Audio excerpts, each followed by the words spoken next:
Example number 1.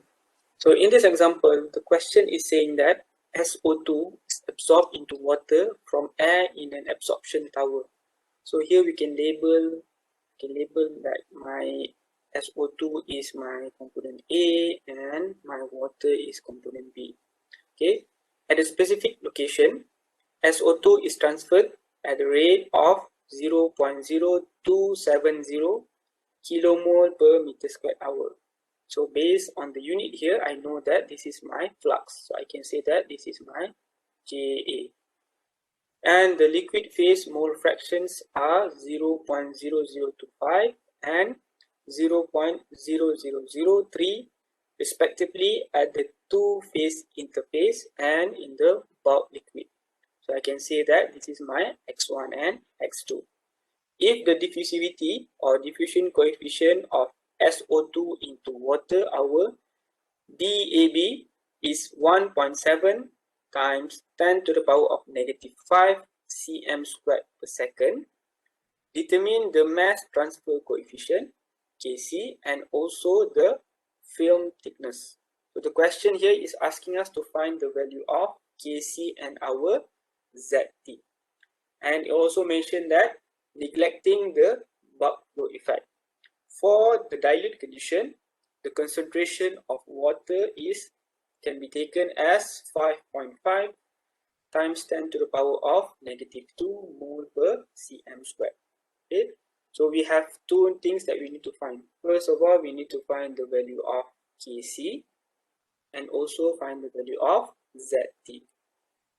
So from our definition of Kc, we know that Kc is actually equal to Ja over Cai minus Ca, right?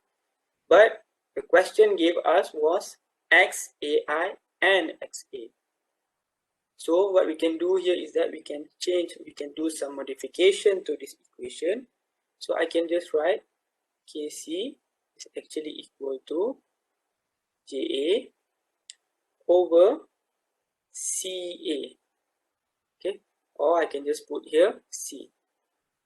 Okay, C, which is my total concentration, which was already given in the question. So C times my Xai minus Xa. So if I times C, my total concentration with Xai, I will get back my Cai, and C times with Xa, I will get back my Ca. So based on this, I know the value of Ja, I know the value of C, I know the value of Xai, and I know the value of Xa. So if I just were to list down all the values, the value of Ja was given as 0.0270 kilomole per meter squared hour.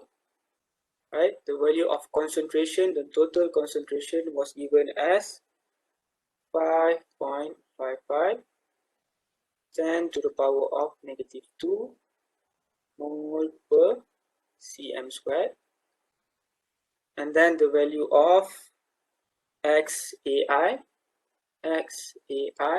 was given as 0.0025, and the value of Xa is actually equal to 0.0003. So now that I have all the information here, I can substitute into this equation and I will get a value of Kc is either equal to 0.221 meter per hour.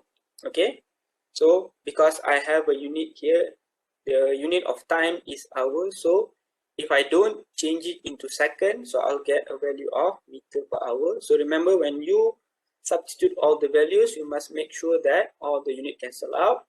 And we already defined that Kc will have a unit of velocity, distance over time. So meter per hour can be the correct unit for Kc. Or if let's say you don't like meter per hour, you can always change it into meter per second. So if I convert meter per hour into meter per second, I will get a value of around 6.139 10 to the power of -5 meter per second. So this is the value of Kc. Now, the second part of the question is asking me to find the value of Zt. And we have already defined that Zt, we have a relationship between Kc and Zt. Kc is actually equal to dAB over Zt. Okay, this is the first way, and a very straightforward way you can actually find the value of Zt. Or you can also use our fixed law, right? We have Ja is actually equal to negative dAB dCA over dZ, right? So we have the Zt term here. So if you do integration and some modification to our fixed law, we can get dAB C, and I can get here in bracket xai minus xa over my zt. So either of this equation you can use, and you can find the value of zt. And the final value of zt, either using this one, I can say equation number 1 or equation number 2, you'll get a value of zt is around 2.77 times 10 to the power of -3 centimeter. So, or if you want to change it to meter, then you will just have 10 to the power of -5 here. So that is the final answer, and that is how you calculate the value of Kc and Zt, and how Kc and Zt are related.